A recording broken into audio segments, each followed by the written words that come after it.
আচ্ছা, ওকে, ঠিক আছে, আমরা শুরু করি। এখানে কি দেখা যাচ্ছে? On page checklist. On page এসিওর জন্য একটা চেকলিস্ট, যেটা কতদিন করা উচিত ছিল আমার, ওটা করা হয়েছিল না। যাই হোক, আমি এটা কভার করছি। অন পেজ চেকলিস্ট, কিছু কিছু অন পেজ এসিওর জন্য মেইন কিছু ফ্যাক্টর আছে, সেগুলাকে ফলো করে অন পেজ এসিওটা করতে হয়। আর একটা ওয়েবসাইটের বা একটা আর্টিকেলের অন পেজ যদি আপনি পারফেক্টলি করতে পারেন, তাহলে ওই ওয়েবসাইটের গুগলের র্যাঙ্কিং এর জন্য অলরেডি সে 65% প্রিপেয়ার হয়ে যায়। তাহলে আপনারা নর্মালি বোঝার চেষ্টা করেন একটা ওয়েবসাইটের অন পেজটা কতটা গুরুত্ব বহন করে গুগল র্যাঙ্কিং এর জন্য। আপনি যদি অন পেজটা পারফেক্টলি করতে পারেন, তাহলে সেই ওয়েবসাইটটা গুগলের র্যাঙ্কিং এর জন্য 65% প্রিপেয়ার গুগলের র্যাঙ্কিং এর জন্য। তাহলে অন পেজটা অবশ্যই খুবই গুরুত্বপূর্ণ একটা ফ্যাক্টর।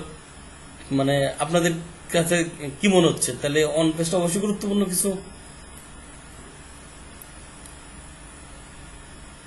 আচ্ছা, অন পেজটা তো অন পেজের বেসিক কিছু জিনিস করে আমি একটা চেকলিস্ট বের করেছি যে অন পেজের জন্য এই জিনিসগুলো করা খুবই গুরুত্বপূর্ণ। আমি 10টা বিষয়কে নোটিশ করে এটা একটা চেকলিস্ট বের করছি। অন পেজের জন্য 10টা বিষয় খুবই গুরুত্বপূর্ণ। আপনারা কি করবেন এখন? যদি খাতা কলম পাশে থাকে বা কেউ যদি টাইপ করতে পারেন, তাহলে এই নোটগুলা এগুলো করে নেন। 10টা যে চেকলিস্ট, যে ইম্পর্টেন্ট যে 10টা ফ্যাক্টর, খাতা কলম প্রিপেয়ার করে নেন। পরবর্তীতে আপনি কম্পোজ করে নিয়েন, কিন্তু এখন খাতা কলমে শর্টে লেখার চেষ্টা করেন যে অন পেজ এসিওর জন্য যে গুরুত্বপূর্ণ 10টা টিপস বা যে 10টা জিনিসকে ফলো করে অন পেজটা করবেন, সেই 10টা জিনিস আপনারা নোটিশ করে নেন, নোট করে নেন। ফার্স্ট ওয়ানের মধ্যে আমরা রেখেছি ইনক্লুড। এক নাম্বার আছে include your keyword in your URL. আমরা তো সবাই জানি ইউআরএল জিনিসটা কি, আমরা কি সবাই জানি? একটু অ্যান্সার করবেন। আচ্ছা, তাহলে আমি এখানে কি বলেছি? ইনক্লুড মানে অ্যাড করতে বলছি ইওর কিওয়ার্ড। আপনার যে টার্গেটের যে কিওয়ার্ড, যে কিওয়ার্ডের উপর আপনি আর্টিকেল লিখবেন, সেই কিওয়ার্ডটাকে আপনি ইনক্লুড করতে হবে কোথায়? In your URL. ইউআরএল এর মধ্যে আপনার টার্গেটেড কিওয়ার্ডটাকে অ্যাড করতে হবে। এটুকু তো বলছি আমি, তাই তো? এখন এখন আমাকে একটা প্রশ্ন করে বসেন যে এটা তাহলে কিভাবে করবো ভাইয়া, আর এটা কেন গুরুত্বপূর্ণ?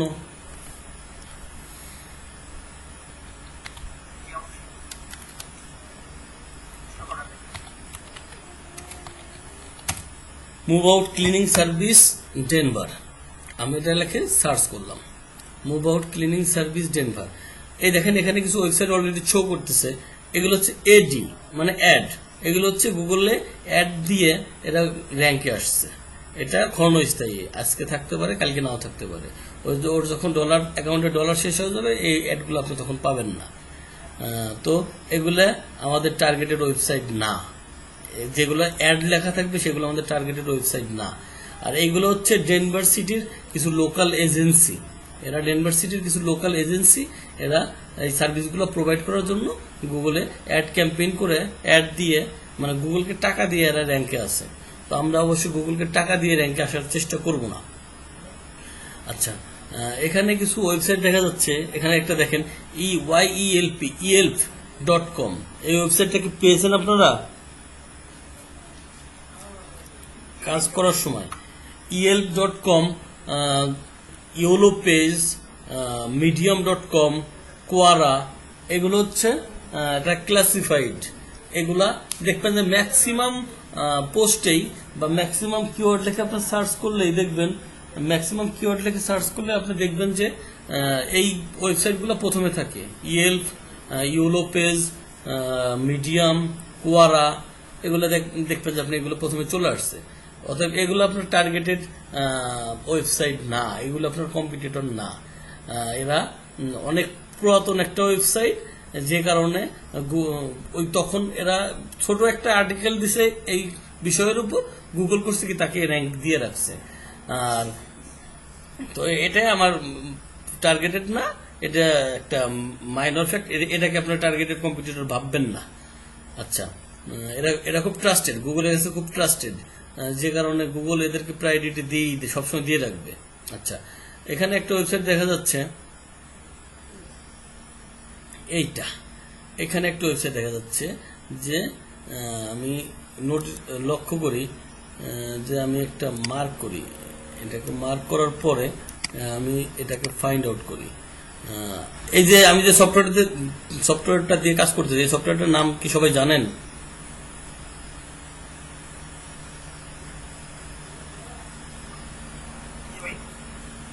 যারা জানেন না, গুগলে সার্চ করবেন, লাইট শুট লিখে সার্চ করবেন, ছোট একটা সফটওয়্যার ডাউনলোড করে ইনস্টল করে নেবেন আপনার ওয়েবসাইটের জন্য, আপনার ডেস্কটপের জন্য। লাইট শুট, আমি স্পেলিংটা বলে দিচ্ছি, LIGHT, light SHOT, lightshoot.com। Sorry, ছোট হতে বড় হতে হয়ে গেল।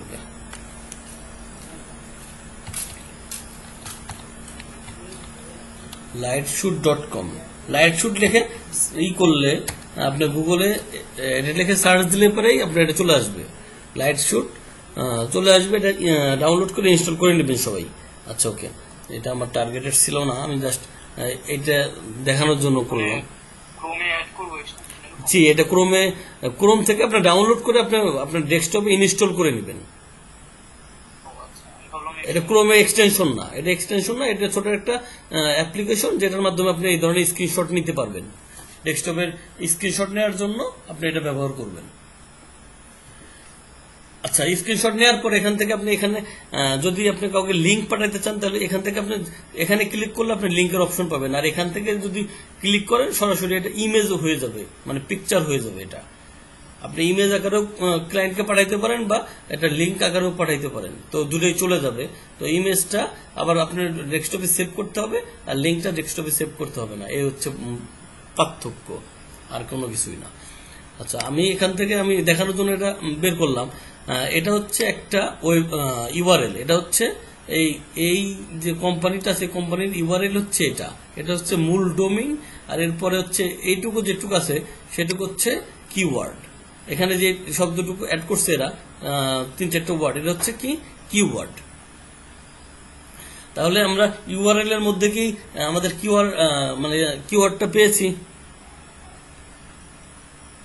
এই দেখেন, এর টার্গেটেড কিওয়ার্ড হচ্ছে এটা, move in, move out, cleaning service in Denver. এটুকু হচ্ছে তার targeted keyword. Move in, move out, cleaning service in Denver, এটা হচ্ছে তার টার্গেটেড কিওয়ার্ড। তাহলে এটা হচ্ছে তার ইউআরএল এর মধ্যে কি তার টার্গেটেড কিওয়ার্ডটা সে অ্যাড করেছে? একটু অ্যান্সার করেন। মুভ ইন, আউট, ক্লিনিং, তাহলে ইউআরএল এর মধ্যে সে টার্গেটেড কিওয়ার্ড অ্যাড করে দিয়েছে। তাহলে আমাদের মূল ফোকাস পয়েন্টটা কি ছিল? যে include your keyword in your URL.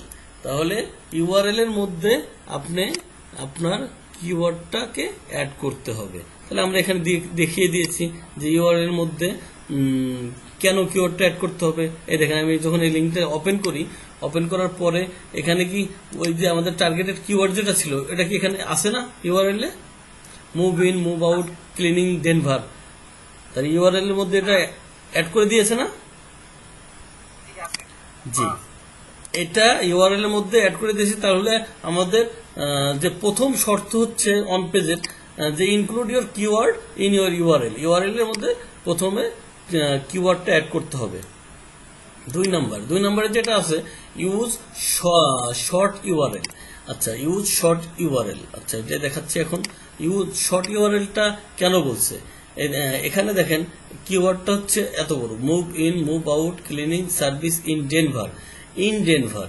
আমি এখান থেকে যখন এখানে সে ইউআরএলটা অ্যাড করছে move in, move out, cleaning Denver, এখান থেকে ইনটা অমিট করছে না? সে চাইলে আরো ছোট, এখানে সে চাইলে আরো ছোট করতে পারতো, যদি সে ভাবতো মুভ ইন, মুভ আউট এই কথাটুকু থাকবে, আর কোনো কিছু দরকার নাই, তাহলে এটা সে আরো ছোট করতে পারতো। এখানে অলরেডি শো করতে দেখেন মুভ ইন, আউট, ক্লিনিং, এই কথাটুকু এখানে জাস্ট কোন কথাটুকু শো করতেছে একটু দেখেন। মুভ ইন মুভ আউট, এখানে ইউআরএলটা সংক্ষিপ্ত করে ফেলছে না ছোট করে ফেলছে না? তাহলে আমি আমার সেকেন্ড অপশনের মধ্যে কি আছে যে ইউজ শর্ট ইউআরএল, তার ইউআরএলটা ছোট করতে হবে। এটা হচ্ছে 2 নম্বর অপশন। আচ্ছা, 3 নম্বরের মধ্যে চলে যাচ্ছে font load your keyword in your title tag. Front load your keyword in your title tag. আচ্ছা, ওকে, টাইটেল ট্যাগটা আমি অলরেডি গতকালকে বুঝিয়েছি, আবার এখন এই ওয়েবসাইটের মাধ্যমে আমি এটা বুঝাই দিচ্ছি যে এই আমি যখন গুগলে এই কিওয়ার্ডটা লিখে সার্চ করলাম, এই যে move out cleaning service Denver, আমার কিওয়ার্ডটা ছিল এটা মুভ আউট, কিন্তু এখানে যে প্রথম ওয়েবসাইটটা প্রথমে আসছে সেটা হচ্ছে move in move out cleaning service in Denver. এখানে কিন্তু ইন চলে আসছে অলরেডি, এটাকে গুগল র্যাঙ্কে দিয়ে রাখছে। আমার সার্চ হচ্ছে মুভ আউট, এখানে আউটটাকে আসে না, move out cleaning service in Denver এটা আছে না এখানে। তাহলে এখানে মুভ ইনটা আমি যদি এখানে মুভ ইন লিখেও সার্চ করি তাও এই ওয়েবসাইটটা প্রথমেই আসবে, কারণ ওরা অলরেডি মুভ ইনটাও এখানে অ্যাড করে দিয়েছে। সে কারণে মুভ ইন মুভ আউট যেটাই লিখে আপনি সার্চ করেন না কেন এই ওয়েবসাইটটাই প্রথমে আসবে। এটা আলাদা একটা টেকনিক, ঠিক আছে।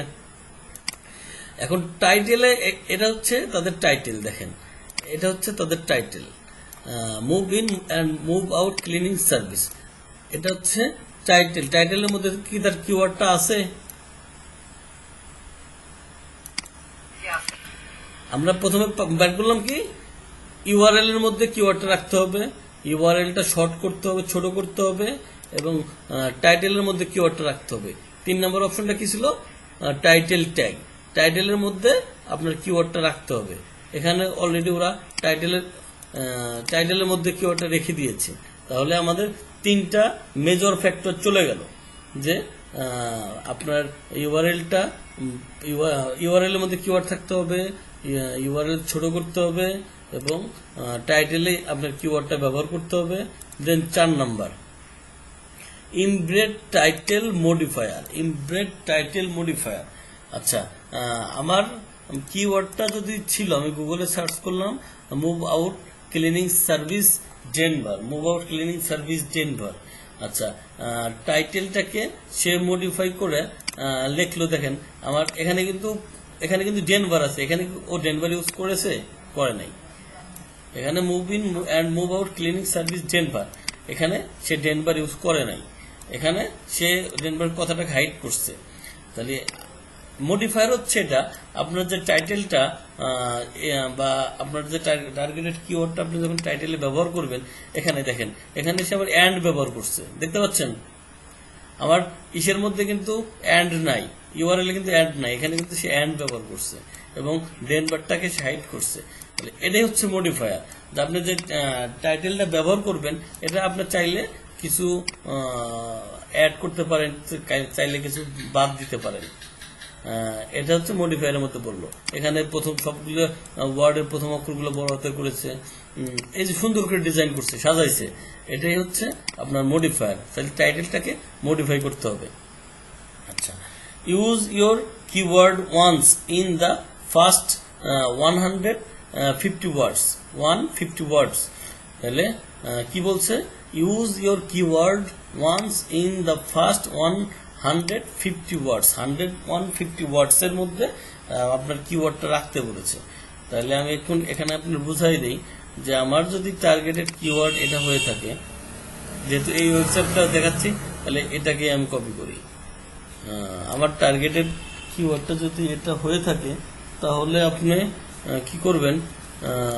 আপনি জাস্ট এটা চেক করার অপশনটা আমি গতকালকে বলেছিলাম, কিভাবে বের করবো বলেন তো? সাগর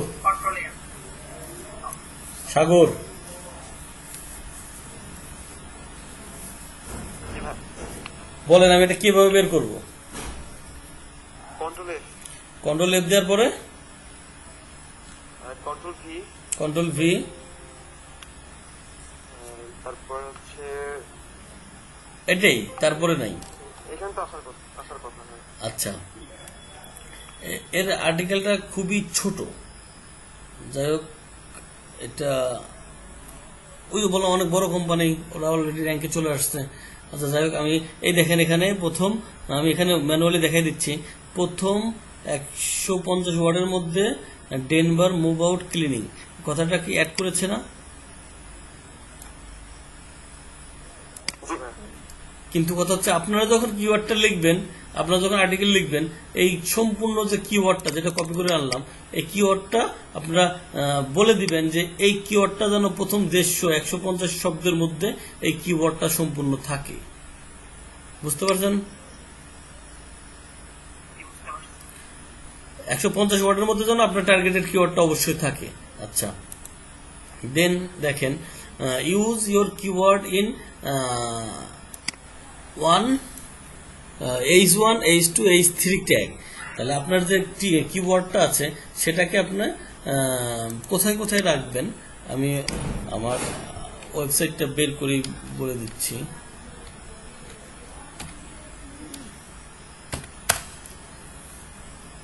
দেখি কেন করলো, কে এটা? এটা কি রোহন? আচ্ছা আচ্ছা, ঠিক আছে, ধন্যবাদ।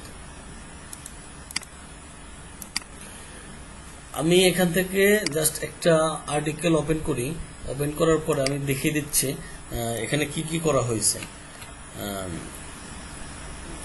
এটা হচ্ছে আমার টার্গেটেড কিওয়ার্ড, এটা হচ্ছে টার্গেটেড কিওয়ার্ড। আমি এটা যখন কন্ট্রোল এফ দিয়ে সার্চ করি, সার্চ করার পরে এখানে আসে নাই, এখানে অলরেডি দেখেন যে প্রথম 150 ওয়ার্ডের মধ্যে আমার টার্গেটেড কিওয়ার্ডটা প্লেস হয়ে গেছে। এখানে হয়ে গেছে না প্লেস? আপনার এখানে ইউআরএল এর মধ্যে আমার টার্গেটেড কিওয়ার্ডটা এটা এটা আছে। তারপর ট্যাগের মধ্যে হেড টাইটেল ট্যাগের মধ্যে আমার কিওয়ার্ডটা আছে, প্রথম 150 ওয়ার্ডের মধ্যে আমার কিওয়ার্ডটা আছে। এবং কি বলছে এখানে, H1, H2, H3 ট্যাগের মধ্যে রাখতে বলছে। এখানে দেখেন এটা হচ্ছে H1। আপনি আর্টিকেলের যে টাইটেলটা থাকে সেই টাইটেলটা অলওয়েজ টাইম H1 এ থাকে। একটা আর্টিকেলের মধ্যে H1 ট্যাগ একবারই ব্যবহার করা হয়, একটা অনেকে এর বেশি ব্যবহার করে, কিন্তু এটা ব্যবহার করা ঠিক হয় না, পারফেক্ট হয় না। একটা ওয়েবসাইট আর্টিকেলের মধ্যে H1 ট্যাগটা একবারই ব্যবহার করা হয়। তাহলে ব্যাপারটা মনে রাখবেন, একটা ওয়েবসাইটের মধ্যে শুধু টাইটেল যেটা থাকে সেটাকেই H1 ট্যাগ ব্যবহার করা হবে। আর H1 এই ধরনের ট্যাগ আছে হচ্ছে মোট 6টা। ট্যাগ হচ্ছে কয়টা মোট? H1, H2, H3, H4, H5, H6, মোট ট্যাগ হচ্ছে 6টা। এসইওর জন্য খুব গুরুত্বপূর্ণ একটা ফ্যাক্টর হচ্ছে এই ট্যাগগুলা। আচ্ছা, এখন আমরা টাইটেলে H1 এ ট্যাগ ব্যবহার করছি, এখন এটা হচ্ছে H2, এই ট্যাগটা হচ্ছে H2। H2 তে আমরা আমাদের টার্গেটেড কিওয়ার্ডটা ব্যবহার করেছি। প্রথমে ব্যবহার করেছি H1, তারপর ব্যবহার করেছি H2 তে, দেখা যাচ্ছে? আচ্ছা, এরপরে আমরা নিচে চলে যাই। নিচে চলে যাওয়ার পরে এখানে আমাদের অলরেডি প্লেস করা আছে কিওয়ার্ডটা, এখানে প্লেস করা আছে। এগুলো হচ্ছে প্যারাগ্রাফের মধ্যে চলে গেছে। এখন H3 যেটা, H3 এর মধ্যে নাই, এখানে নাই। H3 নিচে চলে যাইতে হবে, নিচে চলে যাইতে হবে। ওকে,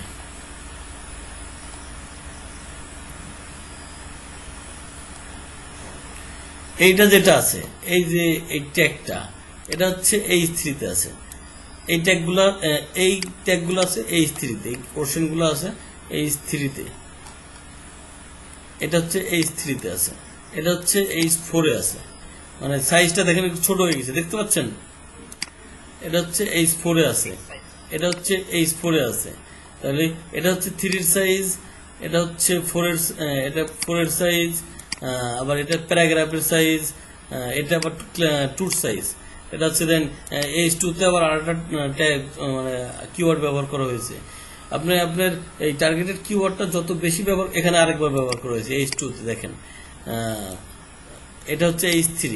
এখন হয়তো এই কিওয়ার্ডটা H3 তে ব্যবহার করা হয় নাই, কিন্তু অন্যান্য 2 বা আপনার প্যারাগ্রাফের মধ্যে ব্যবহার করা হয়েছে। আপনারা চেষ্টা করবেন H1, H2, H3, এই যে এটা 3, সরি এই যে এটা আছে লোকে H3 তে। আপনার এখানে দেখেন, আমি সেটাই বলতেছি যে করা তো আছে, এটা হচ্ছে H3 তে আছে। তাহলে এই ট্যাগটা H3 তে ব্যবহার করা আছে। তাহলে আমরা 3টা ট্যাগ H1, H2, H3 আমরা পেয়েছি। আর্টিকেলের মধ্যে 3টে জায়গায় আমরা এই ট্যাগটা ব্যবহার করতে পেরেছি। আর টোটাল আর্টিকেলের মধ্যে আমরা আমাদের এই কিওয়ার্ডটা কতবার ব্যবহার করেছি আমি একবার গুণে দেখাচ্ছি আপনাকে। 1 বার, 2 বার, 3 বার, 4 বার, 5 বার,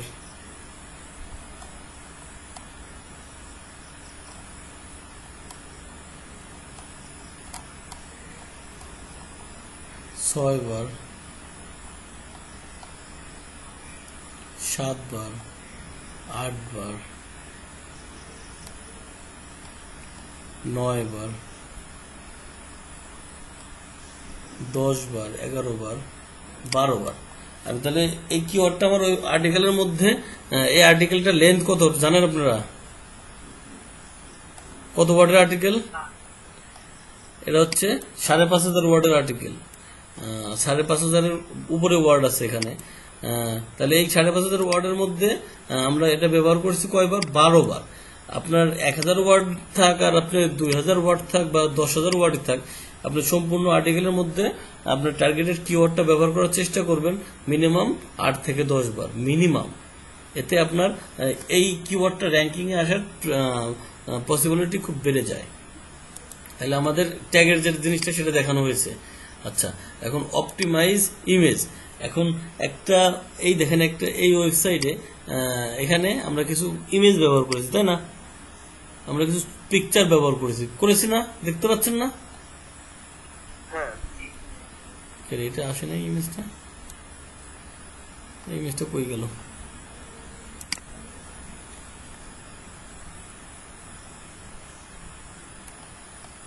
একটা মিনিট, না এটা হয়তো আমার মিস হয়ে গেছে, মিস্টেক হয়ে গেছে, এটা ঠিক করে দিতে হবে। আচ্ছা, ওকে। তাহলে এই ইমেজটার আমি কিন্তু গতদিন বলেছিলাম যে একটা শিশু এইমাত্র জন্ম নিয়েছে, সেই শিশুর যদি একটা নাম না রাখা হয়, তাহলে তার কি মানে তাকে সে কি নামে ডাকবে, কি বলে ডাকবে, তাই না? তো এরকম প্রতিটা জিনিসেরই একটা নাম দিতে হয়। আপনি ওয়েবসাইটের মধ্যে এই যে ইমেজগুলো ব্যবহার করতেছেন, ইমেজের যদি একটা নাম না দেন আপনি, তাহলে গুগল কিভাবে বুঝবে যে এই পিকচারটার নাম কি? গুগল কি বুঝতে পারবে? গুগলের মাথায় কি জট আছে? ও বুঝতে পারবে এই পিকচারটার নাম কি? যদি আপনি এই নামটাকে অ্যাড করে না দেন, এই পিকচারের এগেনস্টে যদি একটু নামটাকে অ্যাড করে না দেন, তাহলে গুগল এটা কখনোই বুঝতে পারবে না যে এই পিকচারটা কি, এটা কেন এখানে আপলোড রাখা হয়েছে। তাহলে গুগল এটা বুঝতে পারবে না। যখনই আমি বলে দিই যে এই পিকচারটার নাম হচ্ছে Wilson junior club complete set, এটা যদি আমি বলে দিই এই পিকচারটার নাম হচ্ছে উইলসন জুনিয়র কমপ্লিট সেট, আমি যদি এটার নামটা বলে দিই, তাহলে গুগল যখন কেউ উইলসন জুনিয়র কমপ্লিট সেট লিখে গুগলে সার্চ করবে, দেখেন আমি আপনাদেরকে দেখিয়ে দিচ্ছি যে ইমেজটা অপটিমাইজ এটা কেন গুরুত্বপূর্ণ আমি এটা বলে দিচ্ছি। আমি যখন উইলসন জুনিয়র কমপ্লিট সেট লিখে গুগল করি, গুগল করার পরে আমার এইখানে যে পিকচারটা আছে, এই পিকচারটা কি এখানে আসছে? তাহলে এটা কেন আসলো? কারণ গুগলের কাছে তথ্য আছে যে এই পিকচারটার নাম হচ্ছে উইলসন জুনিয়র কমপ্লিট সেট। যদি গুগলের কাছে তথ্য না থাকতো তাহলে গুগল কি আপনাকে দেখাইতো এটা? তাহলে আপনার যে ইমেজটা ব্যবহার করবেন অবশ্যই সেই ইমেজে একটা নাম দেওয়া উচিত। এই যে দেখেন, আপনার নিজের যে ছবিগুলো আপনি ফেসবুকে ইউজ করেন বা আপনার ইসে ইউজ করেন, কি বলে আপনার এই যে আমি ইমেলটা, আমার ইমেলের মধ্যে আমার ছবিটা অ্যাড করা, এই ইমেলে আপনি আমার ছবিটা অ্যাড করেছি, ফেসবুকে যে ছবিগুলো পোস্ট করি সেগুলো যদি আমি আমার নামটা অ্যাড করে দিই, তাহলে গুগলে যদি কেউ সার্চ করে হিমেল লিখে, তাহলে দেখবেন যে আমার পিকচার চলে আসবে। আর যদি সার্চ না করে, সরি, যদি আমি ওইখানে নামটা অ্যাড না করি, তাহলে আমার নাম এখানে আসবে না, গুগল সার্চ করলে আমার নাম আসবে না। দেখেন আমি হিমেল লিখে সার্চ করলাম, দেখি কি আসে, আমার ছবি আসে কিনা দেখি একটু। হিমেল মানে হচ্ছে হিমেল হচ্ছে ফ্যানের নাম, এটা ফ্যান কোম্পানির নাম হচ্ছে হিমেল। আচ্ছা, হিমেল মানে ঠান্ডা। এই যে আমার এই পিকচারটা কি আসছে এখানে? তাহলে এটা কেন আসলো? গুগলের কাছে যখন লেখছি হিমেল, তখন গুগল বুঝে ফেলাইছে এই হিমেল নামে যত ব্যক্তি আছে, যত নাম আছে, তাইলে এই নামগুলা সে খুঁজতেছে। এই দেখেন আমার একটা ছবি চলে আসছে, দেখতে পাচ্ছেন? জি তাহলে এখানে শুধু আমার নামে হিমেল এমনটা নাই, যে দেখেন আরেকটা ছবি চলে আসছে। তাহলে আমি এই ছবিগুলোর ব্যাকএন্ডে আমার নামটা অ্যাড করে দিয়েছিলাম, যার কারণে গুগল করতেছে কি, যখন সার্চ করতেছে কেউ হিমেল লেখে, তখন গুগল খুঁজতেছে এই হিমেল কোন কোন জিনিসের মধ্যে হিমেল নামটা অ্যাড করা আছে, তখন করছে গুগল এই ওই ওই জিনিসগুলা আপনার সামনে প্রেজেন্ট করতেছে। তাহলে এখানে আমার নামটাও পেয়ে গেছে, এই ছবির মধ্যে আমার নামটা পেয়ে গেছে, তাই গুগল বুঝতে পারছে না এই ছবির পিছনে নাম আছে হিমেল, তাহলে হয়তো সেই ব্যক্তিটাকে সে খুঁজতেছে। এই যে দেখেন আমার এখানে নাম অ্যাড করা আছে হিমেল রহমান, এই হিমেল রহমান বাংলাদেশ অ্যাড করা আছে না? তাহলে আপনারা যদি আপনাদের ছবিগুলা বা যে কোনো ছবি একটা নাম দিয়ে দেন, তখন কি করবে গুগল, ওই ছবিগুলো ক্রাউলিং করার পরে ওই ছবিগুলোর নাম চলে যাবে। এই দেখেন আমাদের ইউটিউব চ্যানেলের যে লগোটা, এই লগোটা চলে আসছে না? এখানে কি নাম দিয়েছিলাম আমি? ফ্রিল্যান্সার হিমেল এসইও স্ট্র্যাটেজি ইউটিউব, চলে আসছে না নামটা? তাহলে এটা কেন আসলো, কি জন্য আসলো? এখন এই নামটা কিভাবে অ্যাড করবেন, এটা ফ্যাক্টর না? আপনি একটা ছবির পিছনে আপনি নামটা কিভাবে অ্যাড করবেন, এটা কি জানার দরকার আছে?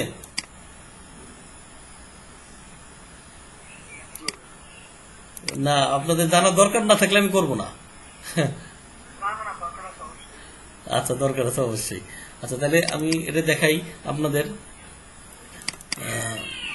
এটা একটা মজার জিনিস, তাই না? যে আপনি আপনার একই নাম দিয়ে আপনি যখন Facebook, Twitter, Instagram, Pinterest, LinkedIn, আরো যে সোশ্যাল মিডিয়াগুলো আছে সবগুলা একই নাম দিয়ে ইউজ করবেন, তখন কি করবে গুগলে, যখন আপনার ওই নামটাকে সার্চ করবে, এবং আপনি যদি গুগলে আপনার অ্যাড্রেসটা ভেরিফাই করে দেন, গুগলে আপনার অ্যাড্রেস সাবমিট করে দেন, তাহলে গুগলে আপনার ওই নাম লিখে কেউ সার্চ করলে আপনার যতগুলো প্রোফাইল আছে সবগুলো প্রোফাইল সহ আপনার নাম প্রথমে চলে আসবে, আপনার নাম চলে আসবে। ধরেন আমি এই ইমেজটাকে আমি করব, অপটিমাইজ করব, এই ইমেজটাকে আমি অপটিমাইজ করব। তাহলে অপটিমাইজ করার জন্য আগে কোথায় যাইতে হবে ব্যাপারটা বোঝার চেষ্টা করেন। আমি এই ইমেজটা যখন অপটিমাইজ করব, জাস্ট একটা ছবির উপর যা সেটা আপনি রাইট ক্লিক করবেন। কি করবেন? রাইট ক্লিক করার পরে নিচে প্রপার্টিতে চলে যাবেন, নিচে যে প্রপার্টি অপশনটা আছে প্রপার্টিতে চলে যাবেন। চলে যাওয়ার পরে এরকম একটা পপ আপ ওপেন হবে আপনার সামনে, এরকম একটা পপ আপ ওপেন হবে। পপ আপ ওপেন হওয়ার পরে এখান থেকে দেখেন general, security, detail, previous version, এখান থেকে আপনি সিম্পলি ডিটেইলে চলে যাবেন। ডিটেইলে চলে যাওয়ার পরে এই দেখেন title, subject, rating, tag, comment option আছে না? এইখানে যায় সেটা আপনি নাম দিয়ে দেন হিমেল রহমান, HEEMEL, হিমেল, RAHMAN, হিমেল রহমান। এখানে আপনার নামটা দিয়ে দেন হিমেল রহমান, সাবজেক্টে আপনার নামটা দিয়ে দেন হিমেল রহমান, রেটিং দিয়ে দেন 5 স্টার, 5 স্টার রেটিং দিয়ে দেন, ট্যাগ দিয়ে দেন হিমেল রহমান, তারপরে দেন অ্যারো বাটনে ক্লিক করার পরে আবার দেন হিমেল, HEEMEL, হিমেল, আবার অ্যারো বাটনে ক্লিক করার পরে দেন রহমান, RAHMAN, রহমান, তারপর দেন সিরাজ, SERAZ, সিরাজ, তারপর দেন MD dot Sirajul, SHERAZUL, Sirajul, ISLM, ইসলাম, HEEMEL, হিমেল। এই যে আপনার আমার যে নামগুলো আছে আমি একবার দিছি হিমেল, একবার দিলাম হিমেল রহমান, একবার দিলাম খালি রহমান, একবার দিলাম সিরাজ, আবার দিচ্ছি আমি সিরাজুল ইসলাম হিমেল, আবার দিচ্ছি ধরেন আবার দিচ্ছি ধরেন শুধু সিরাজুল, SERAZUL সিরাজুল, আবার দিলাম ধরেন ইসলাম, ISLAM ইসলাম, MD ইসলাম, ISLAM ইসলাম, তারপর ধরেন দিলাম SHE সিরাজ, SIRAJ সিরাজ, অনেকে নাম বানানো ভুল করে। আচ্ছা, আবার দিলাম হচ্ছে ACMEL হিমেল, একটাই দিলাম। আবার দিলাম হচ্ছে HWMEL হিমেল 25।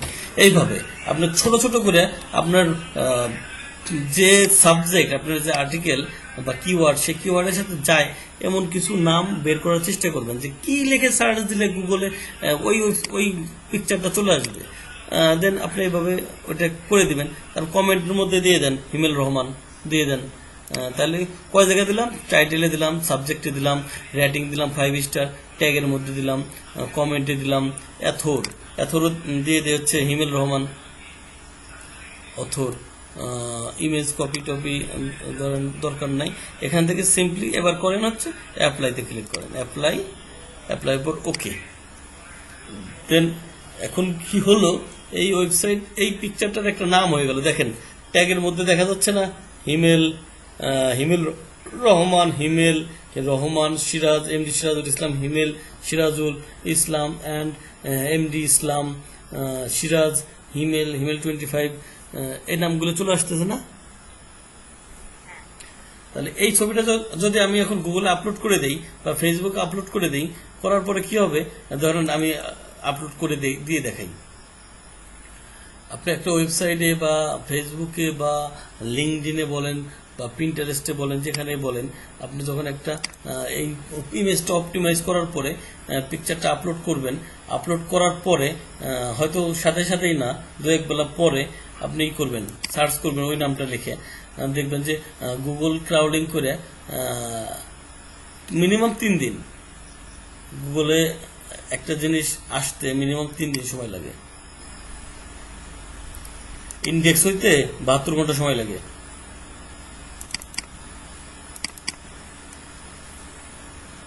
এই ইমেজটা এখানে আমি এটা আপলোড করে দিলাম,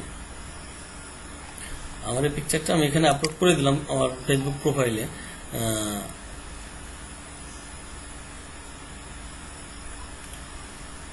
ফেসবুক প্রোফাইলে আমার পিকচারটা আপলোড করে দিলাম, ঠিক 3 দিন পরে আমার এই হিমেল রহমান বা সিরাজ, MD সিরাজুল ইসলাম হিমেল লিখে যদি কেউ সার্চ করে, আমার এই পিকচারটা চলে আসবে, গুগলে চলে আসবে।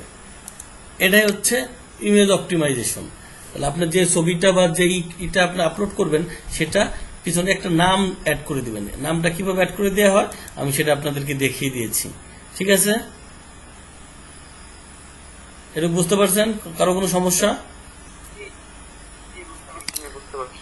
আচ্ছা, এবার হচ্ছে 8 নাম্বার এইটা আছে use synonym and LSI keyword. এবার বলেন আমারে, এই সিনোনিয়াম অর্থ তো আমরা সবাই বুঝি নাকি, জানি?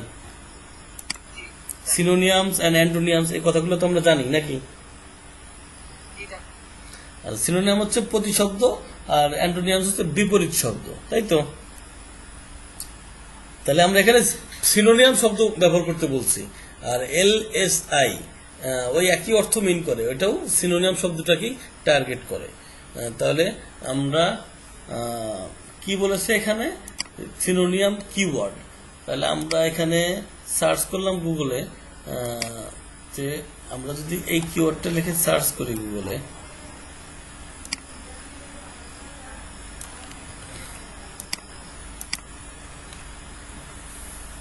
আমরা যদি এই কিওয়ার্ডটা লিখে গুগল সার্চ করি, গুগল সার্চ করার পরে এখানে দেখতে পাচ্ছেন যে কিওয়ার্ডের জন্য কিছু ওয়েবসাইট র্যাঙ্কে চলে আসছে, তাই না?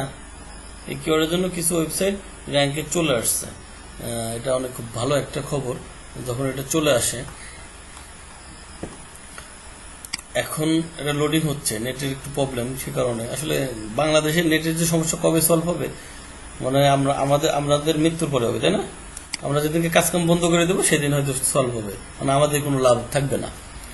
আচ্ছা, যাই হোক, best golf club set for intermediate. আমি যখন এটাকে গুগল করলাম, সার্চ করলাম, সার্চ বলে আমরা দেখতে যাচ্ছি না। আচ্ছা, সার্চ বলে আমরা বড় ফ্যাক্টর না, আমি যেটা দেখাতে যাচ্ছি সেটা দেখাই। এখানে যখন সার্চ করার পরে গুগল করতেছে কি এই ধরনের আরো কিছু কিওয়ার্ড এখানে শো করতেছে, তাই না, সাজেস্ট করতেছে। তাহলে এইগুলোই হচ্ছে আপনার সিনোনিয়াম কিওয়ার্ড, এইগুলো হচ্ছে আপনার সিনোনিয়াম কিওয়ার্ড। আপনি জাস্ট কি করবেন, এই শালটা অ্যাভয়েড করার চেষ্টা করবেন, যে কিওয়ার্ডের সাথে শালটা চলে আসে। কারণ আপনি এবছর হয়তো 2021 সালে আছেন, অলরেডি আপনি 20 সাল তো পাস্ট হয়ে গেছে না 20 সালে, তাহলে আগামী বছর কি কেউ 2020 সাল লিখে সার্চ করবে? না। এবছর কেউ 2021 সাল লিখে সার্চ করতেছে, আগামী বছর কি 2021 লিখে কেউ সার্চ করবে? করবে না। তাহলে আমার শালগুলো অ্যাভয়েড করা উচিত না? অবশ্যই। তাহলে আমরা অবশ্যই আমাদের যে টার্গেটের কিওয়ার্ডটা রাখবো সেই কিওয়ার্ডের মধ্যে শালটাকে অ্যাভয়েড করব। আর আরেকটা জিনিস অ্যাভয়েড করবেন, লোকেশনটা। এই যে UK, Australia, USA, Canada, Bangladesh, Bharat, এই ধরনের নাম যা আসবে এগুলোকে অ্যাভয়েড করার চেষ্টা করবেন। এই জন্য আপনি তো ওভারঅল কাজ করতেছেন সারা পৃথিবীর জন্য, ইউনিভার্সাল। তাহলে আপনি এখানে একটা টার্গেটেড সিটি বা টার্গেটেড দেশ নিয়ে আপনার কোনো লাভ আছে?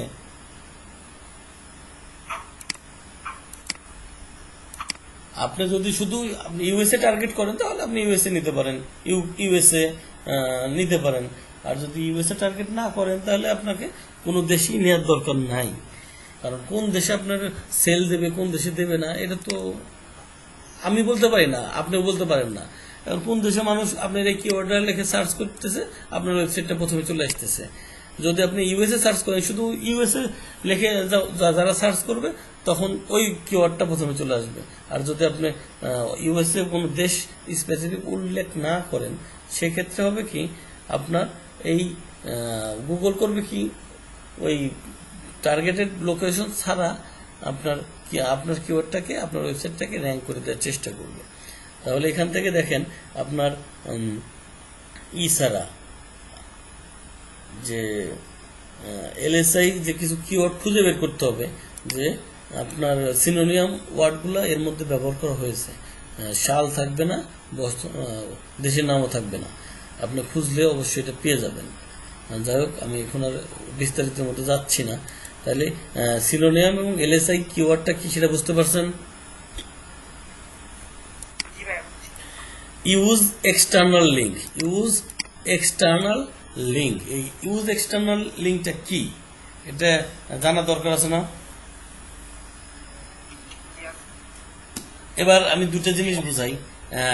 এক্সটার্নাল হচ্ছে কি, মানে একটা ওয়েবসাইট থেকে বাইরে যাওয়া। আমি একটা ঘরকে এক্সাম্পল হিসেবে নিই। ধরেন আমি একটা ঘরের মধ্যে আছি, ঘরের থেকে একজন মানুষ বাইরে চলে গেল, ঘরের থেকে একজন মানুষ বাইরে চলে গেল। যে বাইরে চলে গেল যেটা চলে গেল ঘর থেকে সেটা হচ্ছে এক্সটার্নাল, যেটা চলে গেল সেটা কি এক্সটার্নাল। আর আমার ঘরের মধ্যে আরো 4 জন মানুষ আসলো, এটা হচ্ছে ইন্টারনাল। তাহলে কি সিম্পলি এটা বোঝা গেল না যে ইন্টারনাল কি আসা আর এক্সটার্নাল হচ্ছে যাওয়া? ক্লিয়ার এটুক?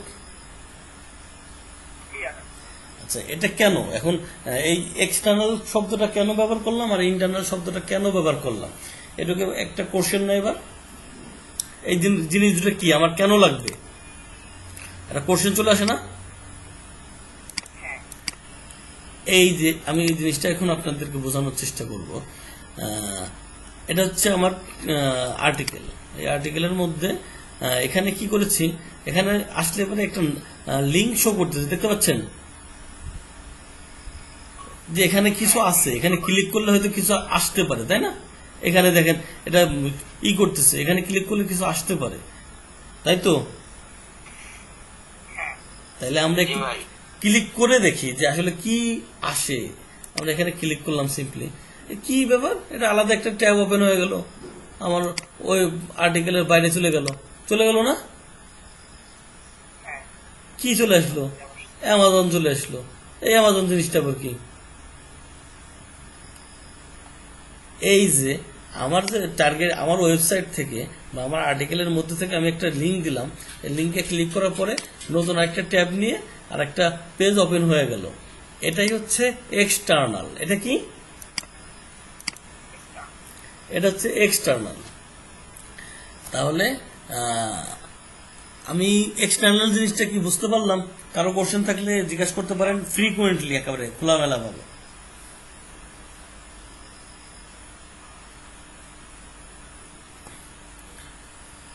শাহেদ বুঝতে পারছেন?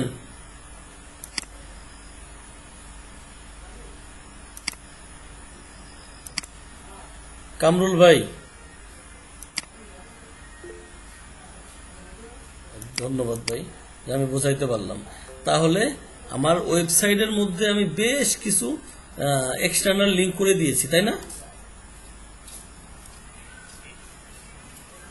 এখন এই যেখানে একটা এক্সটার্নাল লিঙ্ক করে দিয়েছি, দেখেন এখানে ক্লিক করলে অন্য একটা ট্যাব ওপেন হয়ে যাবে। এই যে ব্যাপারগুলা, যে আমি একটা ওয়ার্ডে ক্লিক করতেছি, এখানে দেখেন, এখানে ক্লিক করলে আর একটা ট্যাব ওপেন হয়ে যাচ্ছে, একটা উইকিপিডিয়া চলে আসতেছে কালাওয়ের, যে কালাওয়ে গল্ফ কোম্পানি, যে এখানে এগুলো হচ্ছে উইকিপিডিয়া হচ্ছে সবচেয়ে ট্রাস্টেড। প্রতিটা প্রোডাক্টের উপর উইকিপিডিয়া আছে, প্রতিটা ব্যক্তির উপর, প্রতিটা সেলিব্রিটির উপর উইকিপিডিয়া আছে। যে আপনি যাকে লিখে সার্চ করেন না কেন, ধরেন যে কোনো একটা আপনাদের মধ্যে থেকে যে কোনো একটা নাম বলেন, যে কোনো একটা ফিল্ম স্টার বা কবি সাহিত্যিক, যে কোনো নাম বলেন, আমি দেখাই দিচ্ছি। কাজী নজরুল ইসলাম, KAZ, কাজী NUZ, নজ RU NAZRUL, Nazrul ISLM, Kazi Nazrul Islam wiki, WIKI wiki, Kazi Nazrul Islam Wikipedia চলে আসছে। আমি ওপেন করে দেখাই দিচ্ছি।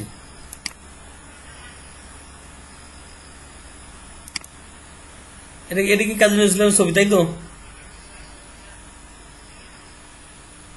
কাজী নজরুল ইসলাম কি বিদ্রোহী কবি নাকি?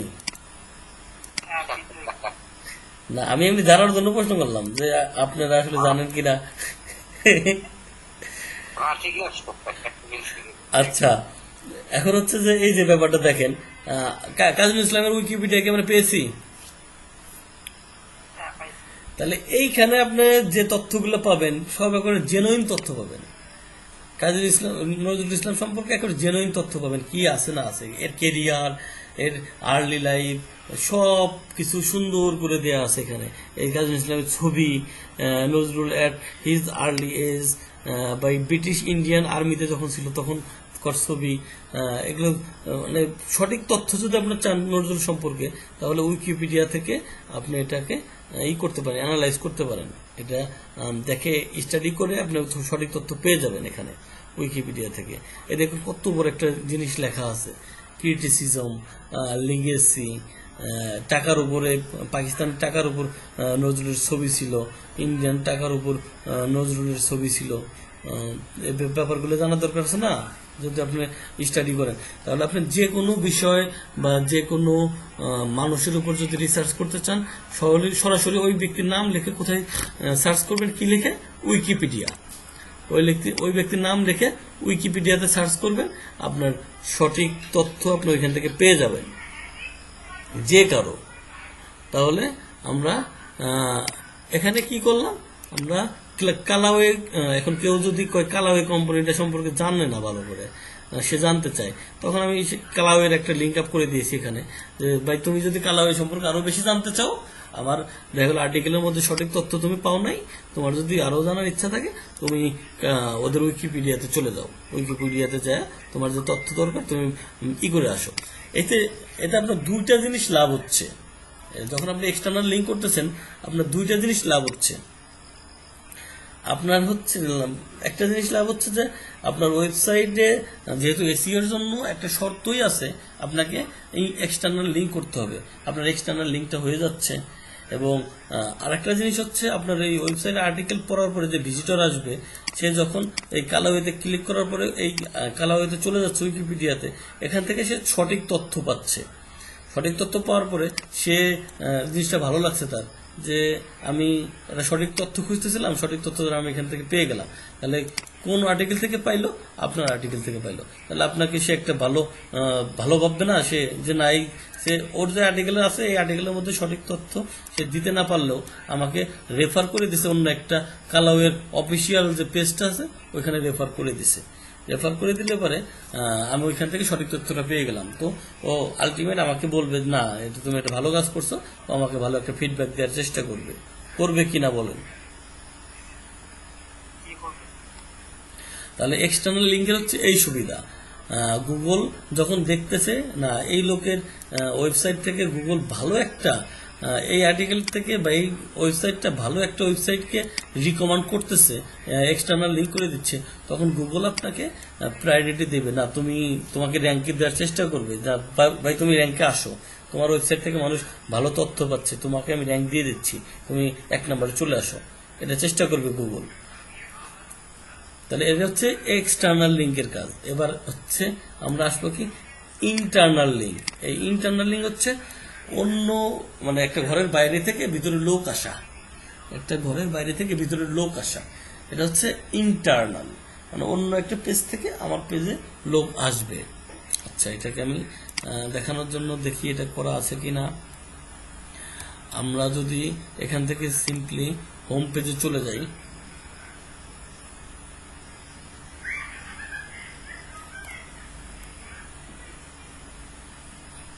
আমি এখানে অ্যাবাউট, এটা হচ্ছে হোম পেজ এটা হচ্ছে আমার কি হোম পেজ, একটা ওয়েবসাইটের হোম পেজ। এখান থেকে অ্যাবাউট মিতে ক্লিক করি আমি, সিম্পলি অ্যাবাউট মি, এখানে একটা লিঙ্ক করা আছে না, কারণ আঙ্গুলের মধ্যে একটা অপশন চলে আসছে। অ্যাবাউট মিতে ক্লিক করার পরে ও করলো কি, এই যে দেখেন ইউআরএল এ স্ল্যাশের পরে অ্যাবাউট মি চলে আসছে। আগে কি ছিল? হোম পেজে ছিল golfaridea.com, এখানে কি স্ল্যাশ আছে, কোনো কিছু আছে? আচ্ছা, আমি যখন অ্যাবাউট মিতে ক্লিক করলাম, ক্লিক করার পরে এখানে golfaridea.com/about me চলে আসছে না? তাহলে আমার হোম পেজের সাথে কি করা আছে? অ্যাবাউট মি এই পেজটা একটা লিঙ্ক করা আছে, হোম পেজের সাথে অ্যাবাউট মি এই পেজটার একটা লিঙ্ক করা আছে। কারণ আমার ওয়েবসাইটে অ্যাবাউট মি এই লিঙ্কটা হচ্ছে এখানে, এই যে ট্যাবটা ফুটার মেনুতে আছে অ্যাবাউট মি এই পেজটা মেনু। তাহলে আমি এখানে একটা লিঙ্ক আপ করে দিয়েছি, এই পেজের একটা লিঙ্ক করে দিয়েছি। তাহলে এখানে ক্লিক করলে ও সরাসরি অ্যাবাউট মিতে চলে যাচ্ছে। আমার এত লোড নিলে যদি কাজ করে কেমনে, কিভাবে করা যায়?